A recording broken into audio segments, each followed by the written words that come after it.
Unavailable. Stop button. Legacy of CBS. Legacy of CBS. Clickable link news. Clickable visited link heading level 3 CBS News Radio, a beacon of broadcast journalism, signs off YouTube CBS Sunday morning. Elements list dialog, tree view, CBS News Radio, a beacon of broadcast, speech mode off. I'm standing here just on the steps of St. Martin's in the Field. A searchlight just burst into action off in the distance. One single beam sweeping the sky above me now. For nearly a century, CBS Radio has been a trusted global voice, keeping track of every twist and turn in the story of our world. But now, as Mo Rocca tells us, the era of CBS Radio is drawing to a close. And let's go! Go rockin'! Before YouTube... How the hell could we not start today with what the hell is happening with this virus outbreak? And podcasts. I'm listening. Before all those breaking news banners.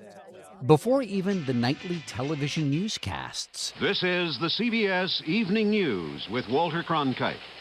Millions of people found out what was happening from CBS News Radio. CBS News Brief. President Trump's threatening to resume bombing Iran harder than ever if it doesn't agree to reopen a critical... CBS News. Former President Nixon was subpoenaed today to testify... Bombs in the shells burst together on the target.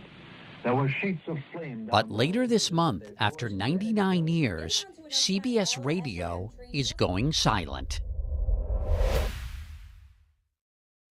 CBS executives have cited the changes in how people are getting their news, increasingly from social media, and the challenging economic realities. I'm Steve Kathan. Damage assessments are going on in several states in the Midwest after reports of more Steve Kathan is the current and final anchor of the CBS World News Roundup. When did you discover that there was something called CBS News Radio? Boy, I remember listening in the 1960s on my transistor radio, and that's where I heard some of the great, CBS News broadcasters. This is Douglas Edwards, CBS News, New York. Civil rights leader Dr. Martin Luther King, Jr. was shot at a downtown... You were hearing something live. It was a live broadcast. Dr. King reportedly was hit in the face. The extent of his injuries are not known at this moment. Everyone knows the legacy of CBS. Everybody knows the power and respect that name engenders. I'm Allison Keyes. A standoff is going on between the U.S. and Iran over the Strait of Hormuz. Program host and correspondent Allison Keyes has covered a lot of stories in her more than 25 years in radio, but no other like the one she covered live on September 11th, 2001. I can hardly breathe. It looks like a nuclear war happened here. You can't see the sky at all. It's all gray smoke. People needed to know what was going on that day. And they needed to know real time, no filter, no politics. Here's what's happening. Getting the opportunity to come and work at that place as a entry-level desk assistant was a very starry-eyed dream ability to fulfill, to sit in that room with giants. Craig Swagler worked at CBS News Radio for 22 years. How important was radio to the formation of CBS itself? It was the beginning. It was what started it all. The Columbia Broadcasting System now presents... Yes, CBS began as a radio network in 1927. But Swagler, who became the network's top radio executive and now runs Baltimore Public Media, says that it wasn't until the year before World War II that CBS changed how news was reported with a single broadcast. Tonight the world trembles, torn by conflicting forces. Throughout this day... It was March 13th, 1938. What was invented that day was the start of broadcast journalism.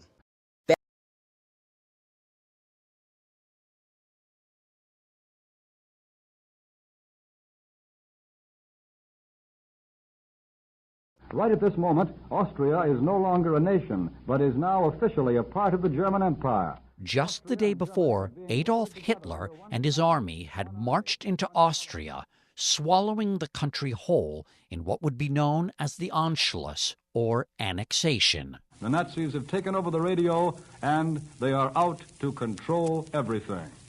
A then unknown 29-year-old Edward R. Murrow happened to be in Europe, sent there by CBS chief William S. Paley to recruit voices for the radio. But when Murrow observed just how dangerous Hitler was, he and the executives back home set about broadcasting what was revolutionary for the time. A live news program with remote reports from 5 European cities, a technical marvel. Robert Trout anchored from New York. The Jewish Telegraphic Agency says tonight that at least 150 prominent Jews, bankers, and businessmen have been arrested by Nazi brown shirts acting as auxiliary police. Murrow himself reported from Austria's capital, the first time his voice was heard by the public. This is Edward Murrow speaking from Vienna. It's now nearly 2:30 in the morning, and Herr Hitler has not yet arrived. No one seems to know just when he will get here, but most people expect him sometime after 10 o'clock tomorrow morning. That 1938 broadcast electrified audiences, and so the CBS World News Roundup, America's longest-running news program, was born. It brought Americans the war. This is London. For some reason, Sunday seems to be London's night. We've been bombed tonight. And its grisly aftermath. Permit me to tell you what you would have seen and heard had you been with me on Thursday. It will not be pleasant listening. Here's Murrow describing what he found at the Buchenwald concentration camp after the Germans had fled. In another part of the camp, they showed me the children. Hundreds of them. Some were only 6. One rolled up his sleeve, showed me his number. It was tattooed on his arm. An elderly man standing beside me said, "The children, enemies of the state." As a kid growing up in Texas, did you listen to CBS News Radio?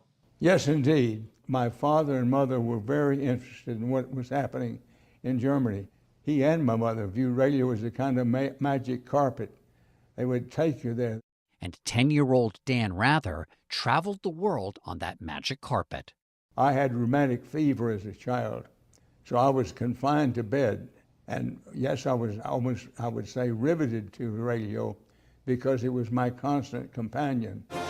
This is the CBS Evening News with Dan Rather reporting from CBS News headquarters. Rather would become the anchor and managing editor of the CBS Evening News, but he began his career in radio. Dan, what is the mood and the spirit in Dallas tonight? Here he is just after the assassination of President John F. Kennedy. Dick, the mood in Dallas is still one of very deep shock. There are many people in Dallas who sincerely and literally still have a very difficult time believing what happened here today. Edward R. Murrow had left CBS just a year before Dan arrived, but the standard he and his colleagues set remained a benchmark throughout the news division. All of them could write well. You didn't work for Murrow if you couldn't write well. And this put him in conflict sometimes with the people who ran the network. They didn't think that some of these correspondents had voices for radio.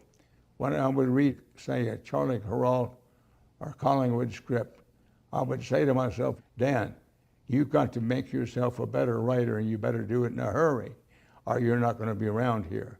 I started out in broadcasting at a country western radio station called WJEF in Grand Rapids, Michigan, and it was a CBS radio affiliate. Before she joined CBS in 1977, Sunday morning's Martha Teichner was learning from CBS News Radio. I used CBS Radio to teach me how to be a reporter and a broadcaster.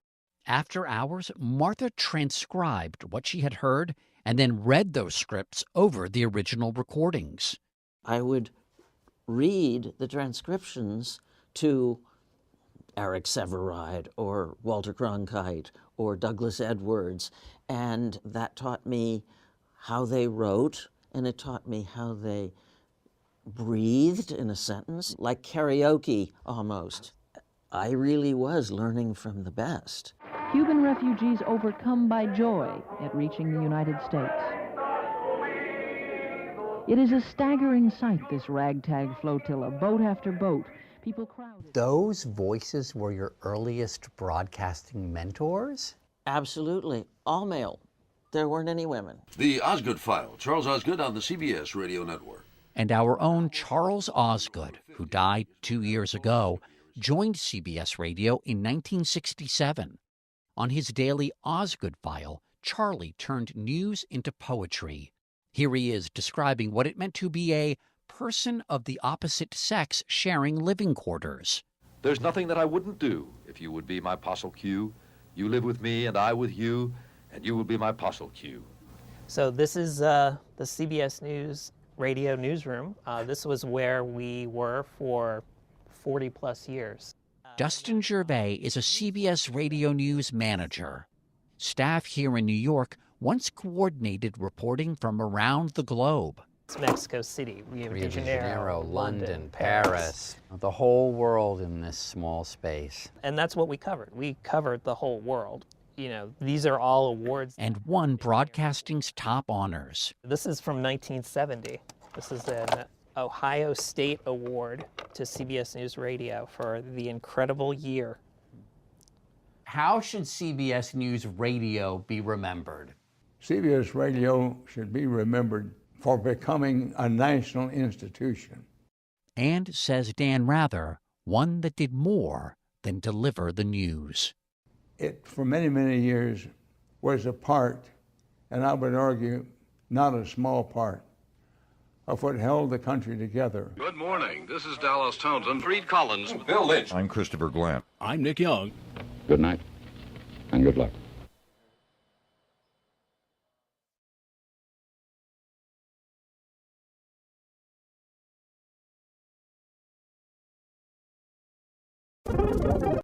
The new. Now for our CBS Radio clip of fame. I'm going to guess. Now for our CBS Radio clip of fame.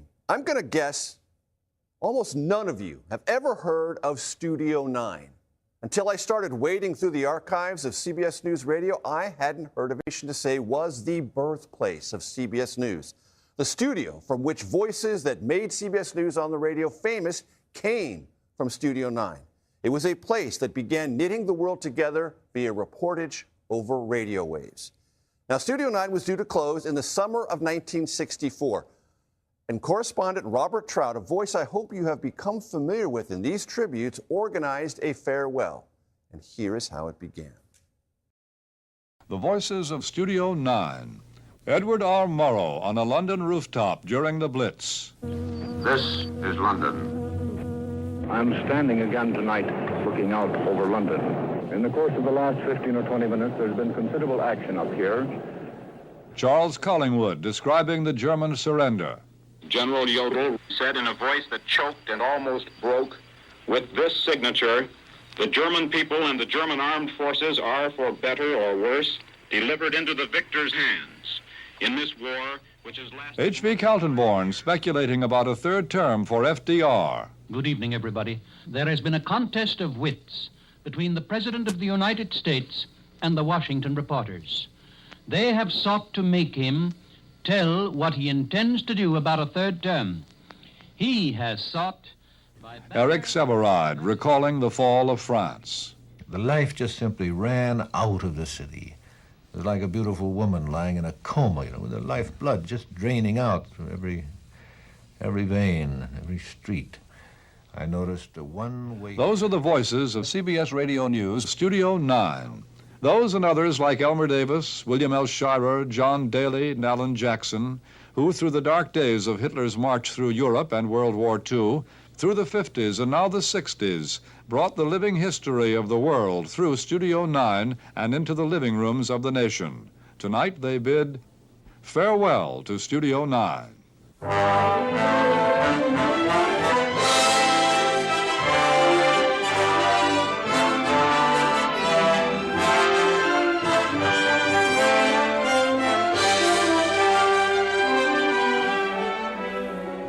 Farewell to Studio 9, an affectionate goodbye to the birthplace of CBS News.